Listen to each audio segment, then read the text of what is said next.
Now if we draw that same line here, boom, and look at where the neck meets that line.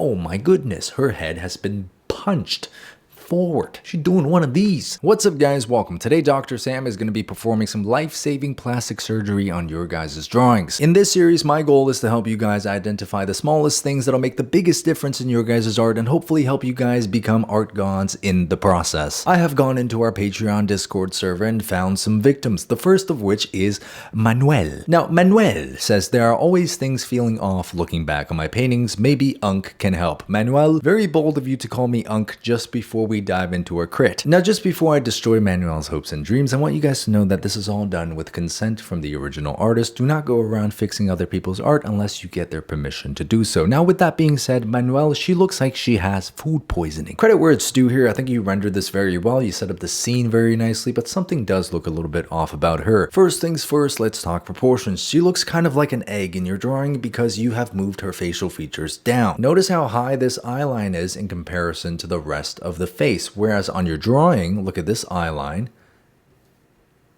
This space here seems to be about 1/3 the length of the face, whereas on your drawing it's a lot longer than just 1/3 the length of the face. Something else you're going to notice is that the saturation on her skin is very, very high, whereas the saturation on your character's skin is a lot lower. And while we're talking colors, here's an example of a classic what not to do when you're drawing characters. Now let's just take our eyedropper tool and let's go into her nostril, okay? Notice how it's a reddish brown. Now let's go into the drawing's nostril. Oh my god, it's black and green. What happened? Manuel, what did you do?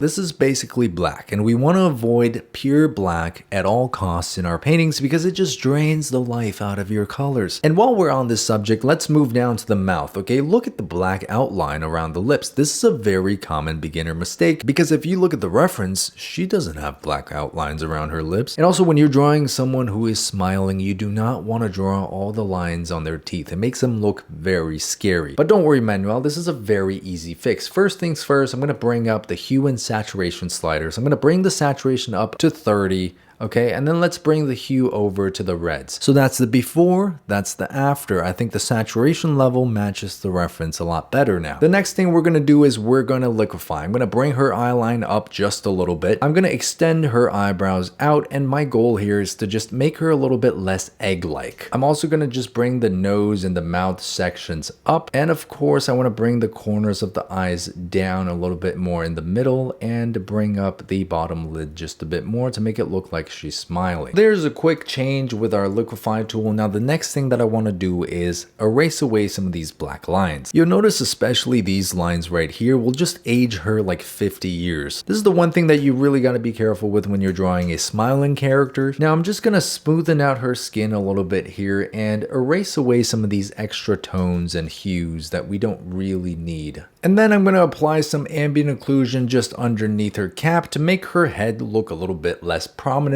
and a little bit less egg-like. Now I'm going to take the same airbrush and just brush away the lines on her lips. And while we're at it, I'm also going to try to brush away some of the black on her nostrils. I'm going to give her a little bit more saturation in her cheeks right there. And then I'm going to take a yellowish color and brush away her teeth. Now you might be thinking, Sam, but aren't you removing all the details here? And yes, I am. Let me just show you guys how to draw a smile. We're going to take a light pink color of the lips, okay, and we're just going to mark down where the gums are. See, now suddenly we've accomplished the illusion of teeth without actually drawing in all the teeth. And boom, you see now you have a nicer looking smile and it's also less work for you. The next thing that I want to do is move up to her eyes because you don't just smile with your mouth, you smile with your entire face. Your eyes and your eyebrows are also affected by a smile. The first thing I'm going to do is I'm going to push this lower lid up because when you smile, your lower lid closes a little bit and your eye looks a little bit slimmer as a result. There we go. I think that looks a lot better. Now the highlights in her eyes are also way too bright and they create a very jarring, very uncanny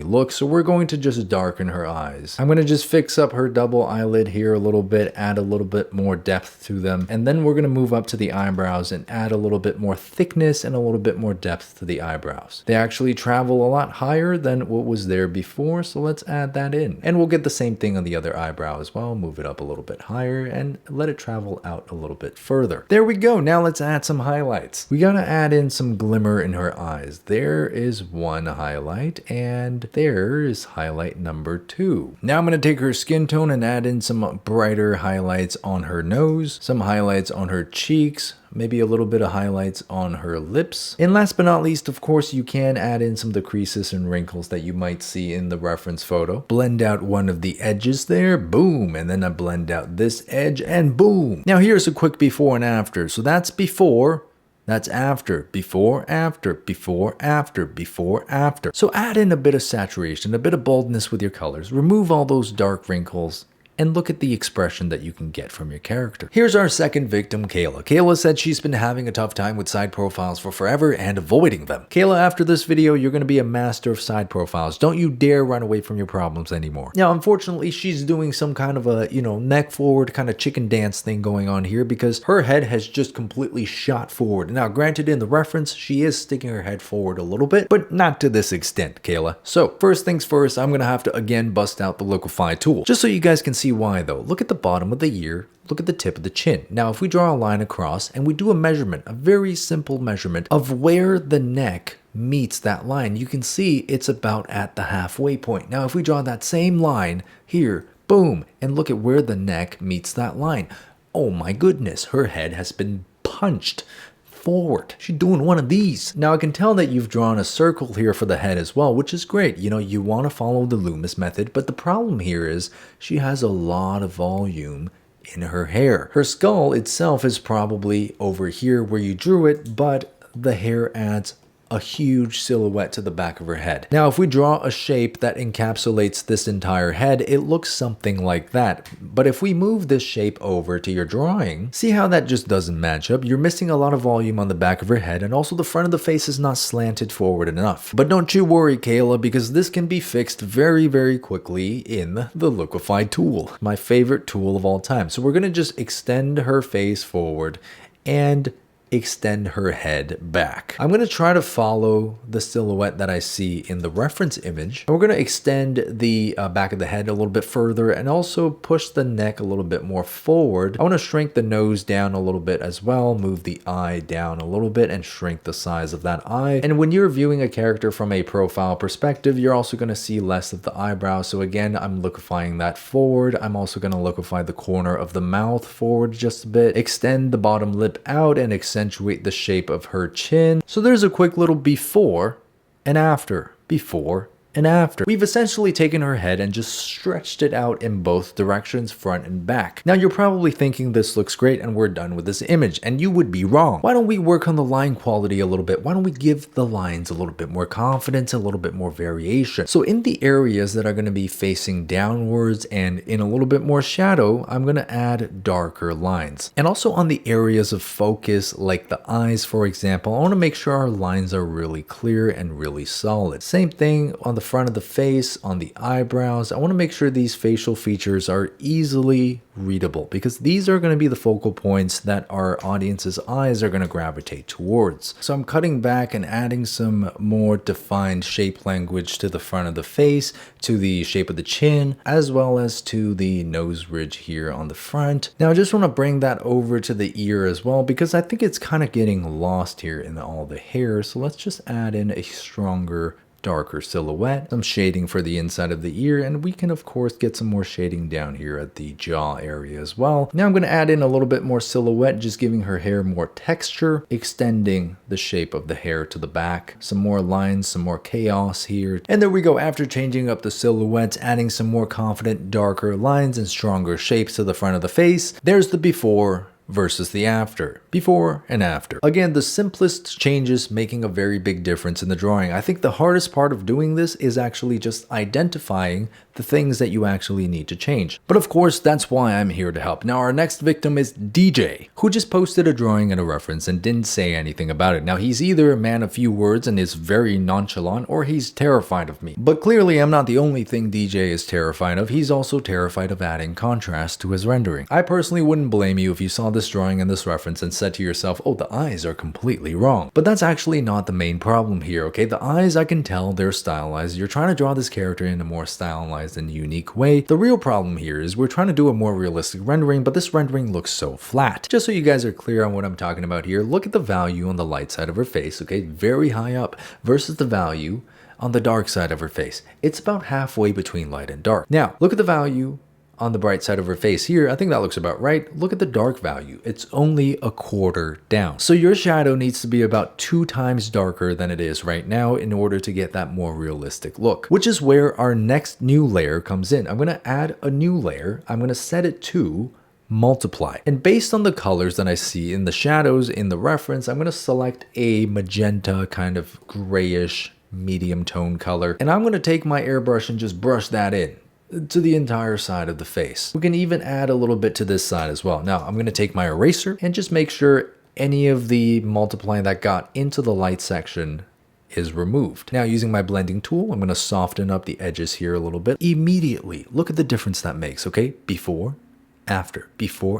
There's so much more volume, so much more depth to the lighting here. I'm going to merge that layer down and now we can work on proportions just a little bit. I get that you're trying to stylize this character, but even in stylized characters, there are still some things that, you know, can make your drawing look a little bit awkward. For example, the space between the eyes. Here, it's a little bit too small. You'll notice that even on very exaggerated Disney princess characters, all the eyes are spaced about equally apart because that's just kind of how we learn to read human faces. If it deviates just a little bit from that, it's not a huge deal, but here you can see the length of the entire eye is much longer than the inside of the eyes. So as we go through the liquefaction process here, I'm going to try to follow both your stylization cues as well as the cues that I'm getting in the reference. So I'm going to move the eyes up a little bit higher because that's kind of what I'm noticing in the reference image. Something else I'm going to do here is soften up the inner corners of the eyes so they look more rounded because that's kind of what I'm noticing in the reference image. And then we can maybe move down to the mouth and expand the shape of the bottom lip here. So there we go. There's a before and there's an after. I've kind of just expanded her entire face and allowed her facial features to sit a little bit more comfortably on the space. Now let's do some detailed rendering. Okay, I'm going to take a sharper brush here. And again, our artist here, DJ, is a little bit afraid of contrast. Okay, so you can see the corners of the mouth are very dark. But in DJ's drawing, we're kind of lacking that darkness. So let's add that in. Now, of course, when you're doing this, you want to avoid the temptation to outline. You never want to outline your lips. That's kind of how you end up with, you know, our first drawing. Instead, you want to just find areas where there's shadow, there's darkness, and focus in on specifically those areas. You never want to outline unless that's specifically the style that you're going for. And again, let's add a little bit more contrast to the shadow here on the bottom lip. I'm going to add in some saturation on the nose, a little bit more on the cheeks, and a more magenta color on the shadow side of the cheeks as well, like you see in the reference image. I want to just clean up the hair. Let's simplify this silhouette here and make it a little bit more readable. Again, just because you're drawing hair that comes in strands doesn't mean you need to use strands as your brush strokes. Personally, I always like to treat hair as big overall shapes that you can kind of capture with a few big,